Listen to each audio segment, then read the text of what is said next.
You know what's terrifying?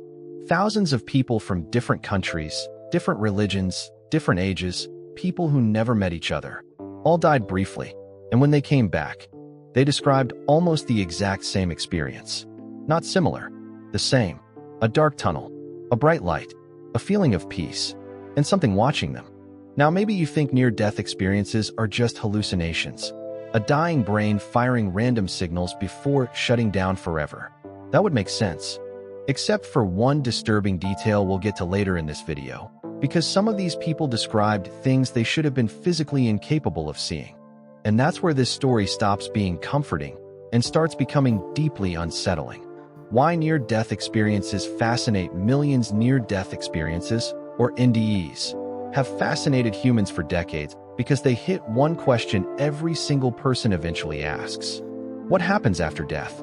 And what makes these stories so compelling is that they don't come from one culture or belief system. A child in America describes the same tunnel of light experience as an elderly man in Japan. An atheist describes the same peaceful sensation as a deeply religious person. That's strange, because normally, human experiences are shaped by culture, food, language, religion, expectations. But near-death experiences keep repeating the same patterns over and over again. And this is where most people make a mistake. They assume these stories are rare. They're not. Researchers estimate millions of people worldwide have reported some form of clinical death experience. That's not a handful of stories. That's a global pattern. The tunnel of light everyone talks about. The most famous part of near-death experiences is the tunnel.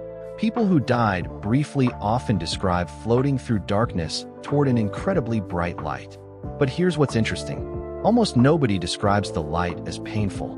It's usually described as warm, loving, peaceful, like finally arriving home after being lost for years. One woman who experienced clinical death during surgery said the feeling was more real than normal life itself. Think about that. Not dreamlike, more real. That detail appears constantly in NDE stories. And scientists struggle with this because hallucinations are usually chaotic and inconsistent.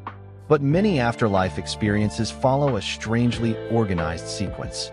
Darkness, movement, light, peace, presence, almost like a script nobody consciously learned. Now this next part might surprise you. Many people say they didn't want to come back, not because they hated life, but because what they experienced felt completely free of fear, anxiety, pain, or time. Imagine feeling absolutely no stress for the first time ever. That's how many describe it. What people saw while clinically dead. Now here's where near-death experiences become harder to explain away. Some patients reported watching doctors work on their bodies while they were technically dead, and later, they accurately described conversations, tools, even specific actions happening in the room. One famous case involved a woman who described a shoe sitting on a hospital ledge outside a window she couldn't physically see from her bed. A nurse checked later. The shoe was there. Now skeptics argue the brain can still process fragments of information during trauma. Fair point. But some of these people had flatlined brain activity, no measurable awareness, no conscious processing, and yet somehow, memory remained.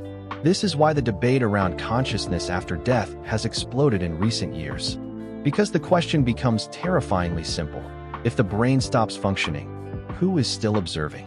The science behind near-death experiences. Scientists have tried to explain near-death experiences for years.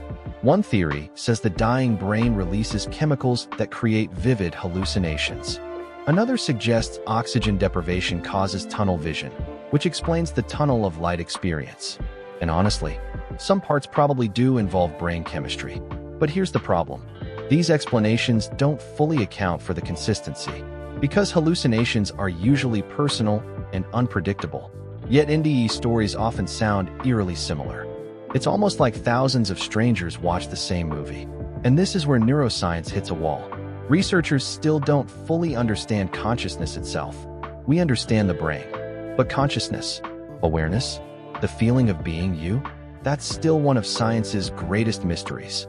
Some researchers even admit near-death experiences challenge current assumptions about how consciousness works.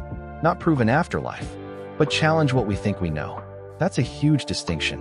The presence people keep describing, one of the strangest patterns in afterlife experiences, is the feeling of encountering a presence.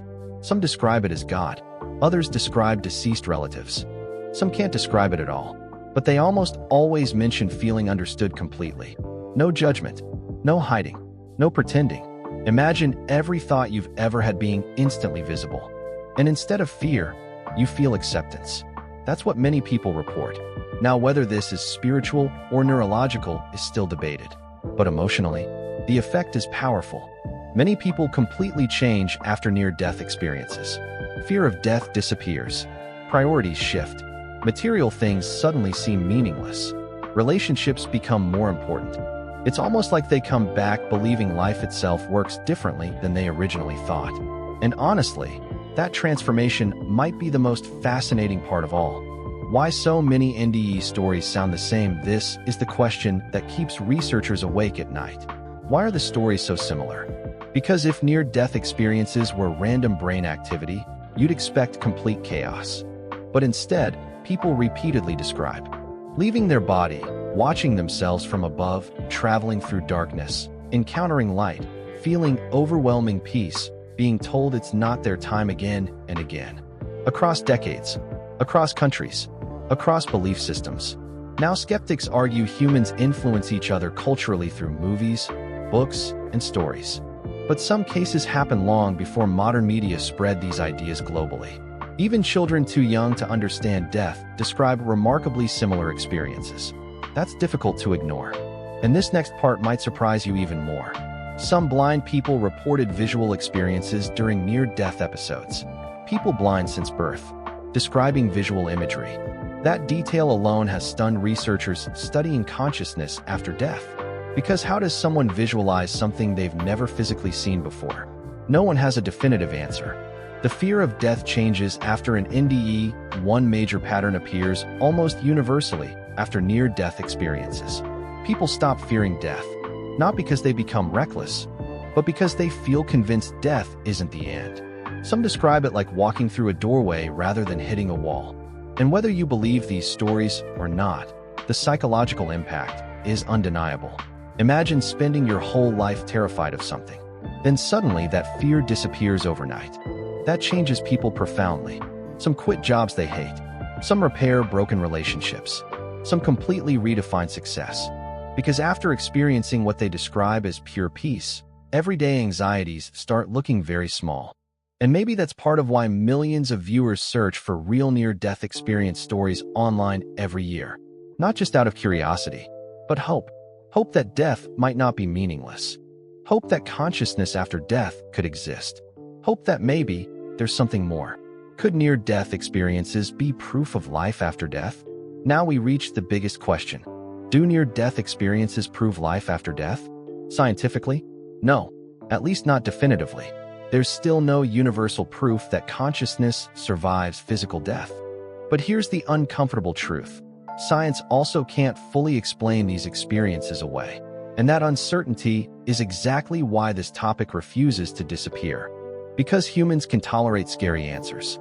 What we struggle with are unanswered questions. And near-death experiences leave us with one enormous unanswered question. If consciousness can exist during moments when the brain appears inactive, what exactly are we? Just biology? Or something more?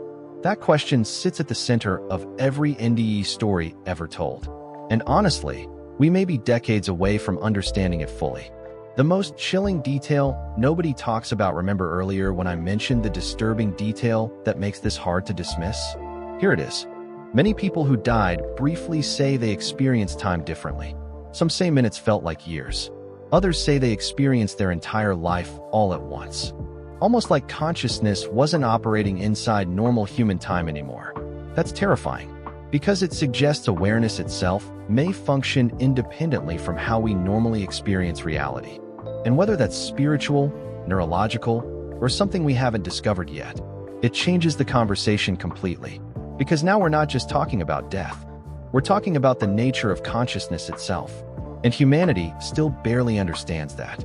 Maybe near-death experiences are the brain's final illusion. Or maybe they're glimpses into something we're not supposed to fully understand yet. But either way, the fact that so many people who died briefly all described the same thing is impossible to ignore. And if this topic fascinated you, then you'll definitely want to watch the next video where we break down the most chilling real-life reincarnation cases ever recorded. Like the video, subscribe, and let me know in the comments what you think people actually experience after death.